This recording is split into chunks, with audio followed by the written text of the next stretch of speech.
इसलिए हम चैन से सुनना चाहते हैं, बताइए, मनोज जी, क्योंकि हमको चैन से सोना भी है। हाँ। जो कुख्यात जेफरी एपिस्टन सेक्स अपराधी, और जो अभी अशोक खैरात पकड़ा गया है, देखिए किस तरह से ये लोग शर्मसार करते हैं देश को, नंगा करते हैं देश को। उस कंप्रोमाइज हो गया ट्रंप के यहाँ जाके, भाई मैं बीच में नहीं बोला था, कंप्रोमाइज हो गया, सरेंडर हो गए जाके ट्रंप के आगे, जैसे डैडी कहेंगे वैसे करेंगे। तो ये वहां के उनके सरेंडर और कंप्रोमाइज लोग, अपनी इनकी कोई से वॉइस नहीं है। देश पर 2,55,000 का कर्जा हो गया, प्रति व्यक्ति आय घट गई, प्रति व्यक्ति कर्जा कम से कम ये समझ लीजिए कि 4,80,000 रुपए प्रति व्यक्ति कर्ज में आज बच्चा पैदा हो रहा है। और ये जॉर्ज सोरोस इनका रिश्तेदार है, ये इसके साथ ये नाम पाकिस्तान इनका एजेंडा है, और इनके सारे भ्रष्टाचारी दूध से धुले हो जाते हैं। और ये नहीं बताते कि 650 कार्यालय कहां से आए, लेकिन ये भाषण, ये झूठ, एक सड़ी गली किताब, ये कहानी, ये विपक्ष को केवल आरोपित करने का काम करेंगे। हरदीप पुरी साहब की बेटी पर जो अरबों खरबों रुपए आए, पूरे सोशल मीडिया में है, उसके बारे में भी जरा बता दें कि उस बेटी के पास कहां से आए थे वो पैसे, क्या था वो एपिस्टन से क्या रिश्ते थे, कैसे कैसे मंत्री बनाए गए हैं।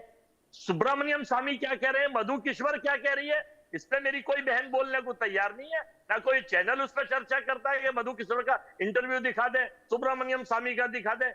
सोशल मीडिया हाँ दिखा रही है, क्योंकि देश के राजा के खिलाफ बातें हो रही हैं, देश के राजा के चरित्र पर सवाल उठाए जा रहे हैं, देश के राजा के गुणगान किए जा रहे हैं, उस पर चर्चा। क्योंकि डर तो सबको लगता है ना, ईडी, सीबीआई, इनकम टैक्स का। अच्छा, वो लोग जो भाजपा के शेल कंपनी मुखोटे प्रवक्ता, उनको नौकरी का खतरा है, वो उठाएंगे और उनकी नौकरी चली जाएगी। जो भाजपा में एंट्री चाहते हैं, उससे सहयोगी हैं, सरकार से समर्थन लेते हैं, उनको वैसे खतरा है। तो हम ये चाहते हैं कि अरेस्ट करिए, बंद करिए, जेल भेजिए, जो देशद्रोही हैं उन्हें बंद करिए, लेकिन एजेंडा मत चलाइए, देश का एजेंडा मत चलाइए। श्रुति जी मेरे पास मौजूद है। श्रुति जी, अजय वर्मा जी कह रहे हैं कि ये देश का एजेंडा चलाना चाहते हैं, सरकार एक एजेंडा चलाना चाहती है, उसमें अभिव्यक्ति की आज़ादी को दबाना चाहती है, आज़ाद को दबाना चाहती है। और हमने अक्सर करके देखा है कि तमाम जो संस्थाएं हैं, स्वयंसेवी संस्थाएं हैं, सामाजिक इस तरह की संस्थाएं जिनको फंडिंग मिलती है, चाहे वो फंडिंग यहाँ की हो या बाहर की हो, ज़्यादातर जो प्रोटेस्ट होते हैं, ज़्यादातर जो इस तरह के विरोध प्रदर्शन होते हैं, उसमें एनजीओ पार्टिसिपेट ज़्यादा करता। हमने एक समय देखा है जंतर मंतर पर किस तरीके से। अब देखिए अजय वर्मा साहब, आपने तो ध्यान नहीं दिया, अन्ना आंदोलन जिस भ्रष्टाचार के मुद्दे पर हुआ, उसी आंदोलन से निकले हुए कुछ नायक जो कि लग रहा था कि देश बदल देंगे, वो खुद भ्रष्टाचार में लिप्त हो गए। तो मैं तो ये मानता हूं कि उस आंदोलन में भी कोई ना कोई डीप राइट लेफ्ट स्टेट छुपा होगा। आपने ध्यान नहीं दिया, आपने ध्यान नहीं दिया। हो सकता है कि वर्तमान सरकार इस बात को लेकर ध्यान देना चाह रही हो, तब ध्यान देना चाह रही हो जब आपके पड़ोस बांग्लादेश में लगातार घटनाएं घट रही हैं। वो आपका दुश्मन हो गया, श्रीलंका की नजरें अच्छी नहीं है, नेपाल से भी आपके खिलाफ संकेत आ रहे हैं। तो विदेशी लोग आपकी तरक्की से कहीं जन तो नहीं रहे, आपके देश में कुछ प्लान तो नहीं कर रहे। धर्मांतरण के उदाहरण हमारे सामने बने हुए। श्रुति जी, मुझे लगता है कि तमाम सारी परिस्थितियां हैं, इसलिए सतर्क होना जरूरी है कि अगर विदेशी फंडिंग आ रही है तो थोड़ा उसकी मॉनिटरिंग सख्त कर ली जाए। जी बिल्कुल सही कहा। और मतलब हम तो सब कन्वर्जन की बातें कर रहे हैं, धर्मांतरण की बातें कर रहे हैं, पर आपको सुन के ये हैरानी होगी कि 80% के करीब तो लाइसेंसेस इसलिए रद्द हुए हैं क्योंकि वो अपना इनकम टैक्स नहीं फाइल करना चाह रहे होते हैं, वो आपका आधार कार्ड नहीं देना चाह रहे होते हैं, वो अपनी प्रूफ ऑफ आइडेंटिटी नहीं देना चाह रहे होते हैं, वो अपनी बैंकिंग आपके जो डॉक्यूमेंट्स है वो नहीं देना चाह रहे होते हैं। तो इन सब के चलते जो है इन 70 से 80% तो इनके जो लाइसेंस जब्त हुए हैं इसलिए हुए हैं क्योंकि ये इकोनॉमिक जो है फ्रॉड अगर आप कर रहे हैं, जो आपके पिछले अमेंडमेंट के बाद जो है आप 2020 के अमेंडमेंट के बाद जो इकोनॉमिक फ्रॉड अगर आप कर रहे हैं तो आपके रोके जा रहे हैं ये सारी चीजें, आपको लाइसेंस रिन्यू नहीं कर रहा है, आपका सीज कर दिया जा रहा है लाइसेंस, ये सब चीजें हो रही हैं। तो इस सब के अंदर आपका जो 70 से 80% तो इसलिए नहीं उनको लाइसेंस मिल रहे हैं, इसलिए उनको सस्पेंड किया जा रहा है या उसलिए कैंसिल किया जा रहा है। जो सस्पेंड किए गए हैं अगर वो अपना 180 डेज के अंदर अपना दोबारा से डालते हैं, अपने सारे पेपर्स फाइल करते हैं, तो उनको दोबारा चालू करके काम करने की भी अनुमति मिल जाती है। तो कन्वर्जन एक बहुत छोटा हिस्सा है, 10% के बराबर। ज्यादातर लाइसेंसेस जो जब्त हो रहे हैं वो इकोनॉमिक फ्रॉड जो किया जा रहा है एनजीओस के नाम के अंदर, वो उसकी वजह से उसको रोकने के लिए किया जा रहा है।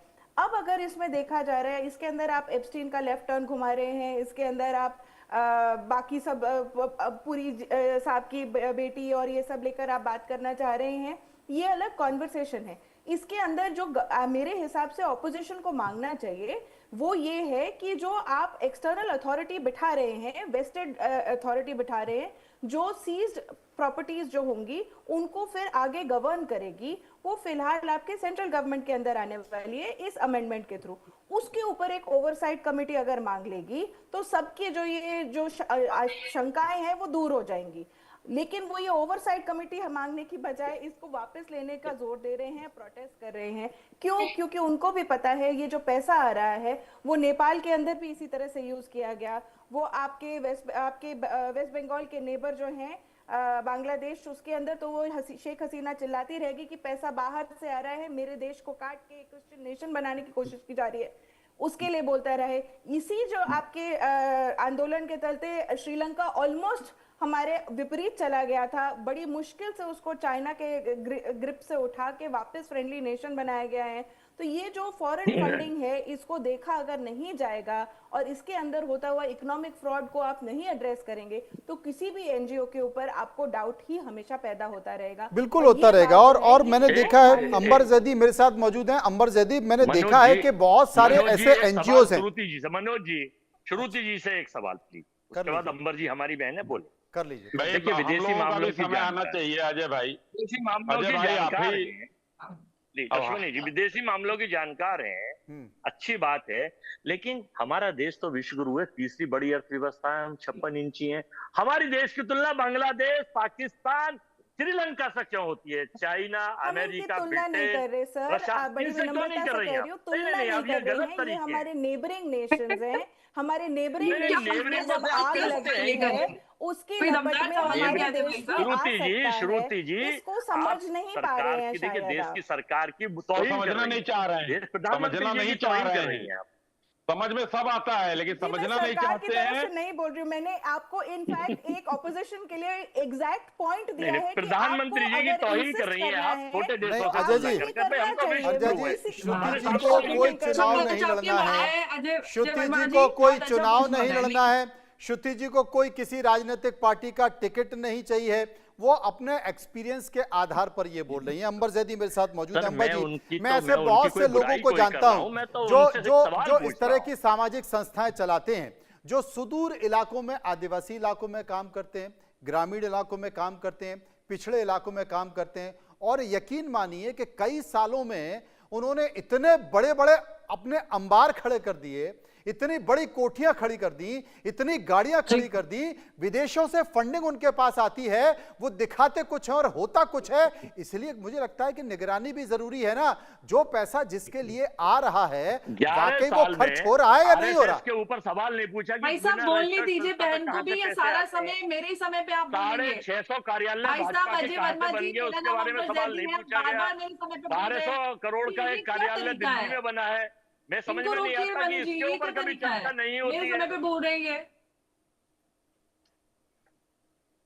भाई साहब, आप कृपया आप बोलने दीजिए मेरा समय। देखिए ये आपने बहुत जबरदस्त सवाल उठाया। मैं कहीं पे भी जाती तो मुझसे लोग पूछते हैं कि अच्छा आपके पास कितने पैसे हैं, कितने 100 करोड़ है। पैसे नहीं, कितने 100 करोड़ है। मैं क्या, मेरे पास तो 2 करोड़ भी नहीं है। अरे आप एनजीओ चलाती हैं, आपके पास पैसा नहीं है, आपके पास तो बहुत पैसा होना चाहिए। ये परसेप्शन लोगों के बीच में है। जो लोग जेन्युइन काम करते हैं उनको भी ये लगता है, उनको लेकर भी लोगों को लगता है कि ये लोग पैसा कमा रहे हैं, मनी लॉन्ड्रिंग करेंगे, और बड़े स्तर पर ये सारे काम हो रहे हैं। अगर भारत जो है इन सारी चीजों को रेगुलेट करना चाहता है, सारे जो ग्लोबल फाइनेंशियल डिसिप्लिन है उसको फॉलो कर रहा है, तो ये रिफॉर्म है, ट्रांसफॉर्मेशन है। आप लोगों को दिक्कत क्या है? क्या अमेरिका में, यूके में, दुनिया के किसी देश में ये सारी चीजें रेगुलेट नहीं होती? इंडिया कर रहा है तो प्रॉब्लम क्यों हो रही है? भाई साहब आप ये बताइए।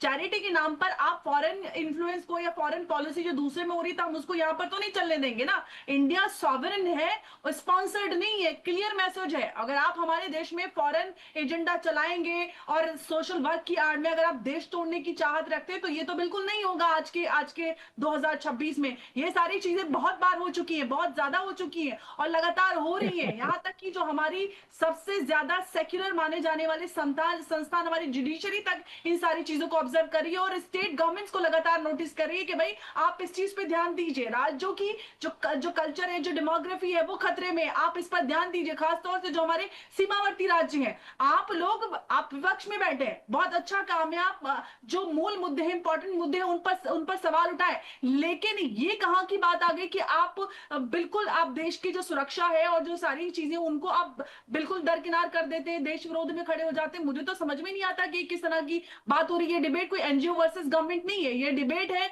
India versus foreign influence. Simple सी बात है, अगर आप भारत के डेवलपमेंट के लिए काम कर रहे हैं तो गवर्नमेंट आपके साथ है, हर एनजीओ के साथ है, किसी को कोई दिक्कत नहीं है। लेकिन अगर आप फॉरेन फंडिंग के थ्रू भारत में एक नैरेटिव मैनिपुलेट करना चाहते हैं तो ये सारी चीजें नहीं होती है। एफसीआर अमेंडमेंट बिल्कुल क्लियर मैसेज है, ट्रांसपेरेंसी बरतिए या फिर सीधे निकल जाइए। अजय जी, आप जो पूछ रहे थे, तो जाइए। अजय जी आप जो पूछ रहे थे वो सवाल मैं अश्वनी जी से पूछ लेता हूं। अश्वनी जी ये कह रहे हैं कि साहब आरएसएस ने तो अपने फंड का हिसाब किताब आज तक नहीं दिया है, कहां से इतने बीजेपी के कार्यालय बन गए, इतना पैसा खर्च कहां हो गया।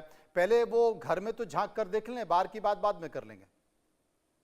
मैं उसका भी जवाब देता हूं मनु जी, लेकिन पहले अजय जी ने कई चीज कहा। 80% लोग एफसीआरए के बारे में जानते नहीं और 68% लोग विरोध कर रहे हैं। तो जब जानते नहीं तो विरोध कैसे हो रहा है? इन्होंने कहा, यानी कि झूठ बोलना। देश के लिए अगर ये सरकार कुछ भी करेगी तो मैं आपको थोड़ा सा एक उदाहरण देता हूं कि पहले रामायण और उस काल में द्वापर त्रेता में यज्ञ होता था, बड़े शुद्धिकरण है उसके लिए। तो यज्ञ के किनारे मारीच और सुबाहु और सब मरवाने लगते थे। उनको दर्द होता था कि शुद्ध हो जाएगा मामला तो गड़बड़ हो जाएगा। तो ये मारीच और सुबाहु यही है।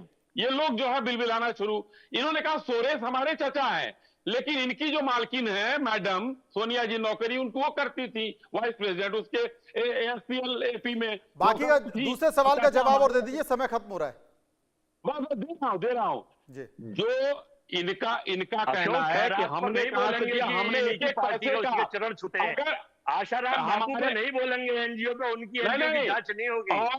हेमंत विश्व की मैडम की एनजीओ की जांच नहीं होगी। शुभेंदु अधिकारी की मैडम की एनजीओ की जांच नहीं होगी। और यहाँ बैठकर किताब लेके बैठ गए एपिस्टन फाइल के आरोपी के चेलों के चेले, एपिस्टन फाइल के आरोपी के चेलों के चेले, प्रज्वल रेवन्ना के हाथ मजबूत करने वाली पार्टी के प्रवक्ता उसका जवाब नहीं देंगे कि हेमंत विश्व की धर्मपत्नी की एनजीओ की जांच नहीं होगी। सिवाय इसके की एजेंडा चलाकर ये देश के साथ गद्दारी करते हैं, ये देश को बेचने का काम कर रहे हैं। केवल अडानी को बढ़ाना चाहते हैं, केवल अडानी को बढ़ाना चाहते हैं। उसी को हम धीरे धीरे सुधार रहे हैं। चलिए समय खत्म हो गया, फिर कभी चर्चा करेंगे। लेकिन कुल मिलाकर एफसीआरए वो एक ऐसा कानून है जो विदेशों से आए हुए पैसे की निगरानी करना चाहता है। अपने